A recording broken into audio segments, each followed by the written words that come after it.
مومنو اسی اللہ کی طرف رجوع کیے رہو اور اس سے ڈرتے رہو اور نماز قائم کرتے رہو اور مشرکوں میں نہ ہونا اور نہ ان لوگوں میں ہونا جنہوں نے اپنے دین کو ٹکڑے ٹکڑے کر دیا اور خود بھی فرقے فرقے ہو گئے.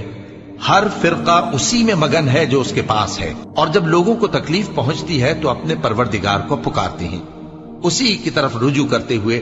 پھر جب وہ ان کو اپنی رحمت کا مزہ چکھاتا ہے تو ایک فریق ان میں سے اپنے پروردگار کے ساتھ شرک کرنے لگتا ہے تاکہ جو ہم نے ان کو بخشا ہے اس کی ناشکری کریں. سو خیر فائدے اٹھا لو، ان قریب تم کو اس کا انجام معلوم ہو جائے گا. کیا ہم نے ان پر کوئی ایسی دلیل نازل کی ہے کہ پھر وہ ان کو اللہ کے ساتھ شرک کرنا بتاتی ہے؟ اور جب ہم لوگوں کو اپنی رحمت کا مزہ چکھاتے ہیں تو وہ اس سے خوش ہو جاتی ہیں، اور اگر ان کے اعمال کے سبب جو ان کے ہاتھوں نے آگے بھیجے ہیں انہیں کوئی تکلیف پہنچے تو نا امید ہو کر رہ جاتے ہیں. کیا انہوں نے نہیں دیکھا کہ اللہ ہی جس کے لیے چاہتا ہے رزق فراخ کرتا ہے اور جس کے لیے چاہتا ہے تنگ کرتا ہے؟ بے شک اس میں ایمان لانے والوں کے لیے نشانیاں ہیں.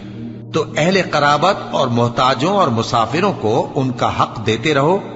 جو لوگ اللہ کی رضا کے طالب ہیں یہ ان کے حق میں بہتر ہے، اور یہی لوگ کامیابی حاصل کرنے والے ہیں.